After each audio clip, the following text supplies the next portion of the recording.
সিকিমের seven sister waterfall Gangtok থেকে প্রায় ৩২ কিলোমিটার দূরে নর্থ সিকিমের হাইওয়েতে অবস্থিত।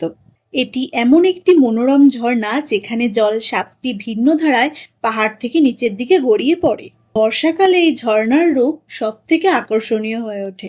পাহাড়ের গা বেয়ে জল ৭টি ধাপে নিচের দিকে নামে বলেই মূলত এটিকে সেভেন সিস্টার ওয়াটারফলস বলা হয়। জুন জুলাই মাসে অর্থাৎ বর্ষার সময়ে এই ঝর্ণার রূপ আরো মনোমুগ্ধকর হয়ে ওঠে।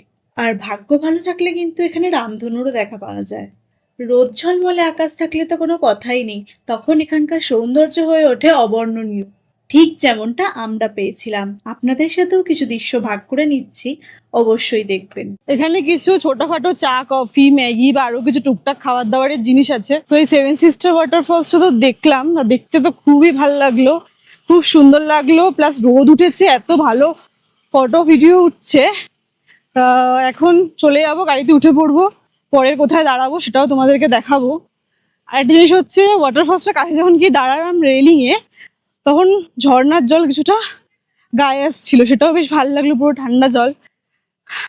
মোটামুটি বেশ ভালোই দেখলাম ওয়াটারফলসটা। চলো যাওয়া যাক। তো এখন সময় হলো 2:20, আমরা দাঁড়িয়েছি এখন লাঞ্চের জন্য হোটেল অ্যাঞ্জেলাতে। এই হচ্ছে হোটেলটা, চলো দেখাচ্ছি লাঞ্চে কি কি খাই। ব্রেকফাস্ট, লাঞ্চ, ডিনার সমস্ত কিছুই আমাদের ট্যুর প্যাকেজের মধ্যে ইনক্লুডেড ছিল। এই দিনকে আমাদের লাঞ্চ রাস্তাতেই করতে হয়েছিল, তার ব্যবস্থা করে দিয়েছিল ট্রাভেল এজেন্সি থেকে। আমরা এই হোটেলে লাঞ্চ করলাম, আর এর পাশেই অনেক দোকান আছে যেখানে ওই বিভিন্ন ফল, সবজি এগুলো পাওয়া যাচ্ছে। এদিকেও দোকান আছে, আর এই পাশে হচ্ছে একটা পেট্রোল পাম্প আছে। এখানে বেশিরভাগ গাড়ি দেখছি দাঁড়িয়ে সবাই লাঞ্চ করছে। তো আমরা কিছু ফল কিনেছি, সেগুলো এখন একটু খাবো। তো আমরা এখানে লাঞ্চ করে আর ফল খেয়ে বেরিয়ে পড়ছি। দেখি নেক্সট কোথাও দাঁড়াবো, সেটা তখন থেকে দেখাবো। এই জায়গাটি দেখে বোঝাই যাচ্ছে এখানে কোনো এক সময় প্রবল ভূমিধস হয়েছিল।